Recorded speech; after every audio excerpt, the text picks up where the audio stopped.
మీరు ఎన్ని కోట్లు పెట్టి ఇల్లు కట్టినా ఇది తెచ్చే అందం మాత్రం ఇంకేమీ తేలేవు. హలో గైస్, నేను మీ గదర్బాయ్. రాయల్ వాల్ పేపర్స్ యుఎస్ లో ఉన్న మా ఫ్రెండ్ ఒకడు వాళ్ళ ఇండియాలో కట్టుకునే ఇల్లుకి వాల్ పేపర్స్ కావాలంటే వీళ్ళ స్టోర్ ని విజిట్ చేశా. వీళ్ళ దగ్గర గోడలకు ఇప్పుడు ట్రెండింగ్ లో ఉన్న 3D వాల్ పేపర్స్ అవైలబుల్ గా ఉన్నాయి.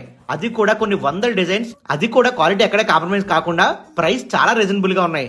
ముఖ్యంగా వీళ్ళ దగ్గర 3D వాల్ పేపర్స్ లో కస్టమైజేషన్ కూడా అవైలబుల్ గా ఉంది. దేవుడి ఫోటోలతో పాటు మనకి ఏ ఫోటో కావాలంటే ఆ ఫోటో వీళ్ళు వాల్ పేపర్ గా చేసిస్తారు. అండ్ ఇవే కాకుండా వీళ్ళ దగ్గర విండో బ్లైండ్స్ కూడా అవైలబుల్ గా ఉన్నాయి. అండ్ ఈ విండో బ్లైండ్స్ కూడా చాలా క్వాలిటీతో కస్టమైజేషన్ కూడా అవైలబుల్ గా ఉంది. విండో బ్లైండ్స్ అయితే వీళ్ళ దగ్గర నాకు పెచ్చగా నచ్చేసాయి. అండ్ ఇవే కాకుండా వీళ్ళ దగ్గర floor mats, wooden floor, artificial gross, artificial garden, mosaic tiles, cloth hangers కూడా అవైలబుల్ గా ఉన్నాయి. ముఖ్యంగా అయితే మీ ఫ్రెండ్స్ 3D వాల్ పేపర్స్ తో పాటు విండో బ్లైండ్స్ చూస్తున్నారో వాళ్ళకి ఎదురు తప్పకుండా షేర్ చేయండి. ఎగ్జాక్ట్లీ అడ్రస్ ఎక్కడంటే మన తాడేపల్లిగూడెం గొల్లగూడ సెంటర్ లో రిలయన్స్ ఆపోజిట్ ఉంటుంది ఈ రాయల్ వాల్ పేపర్స్. మీకు ఏమైనా డౌట్స్ ఉంటే స్క్రీన్ మీద కనిపించిన నెంబర్కి అయితే కాల్ చేయండి.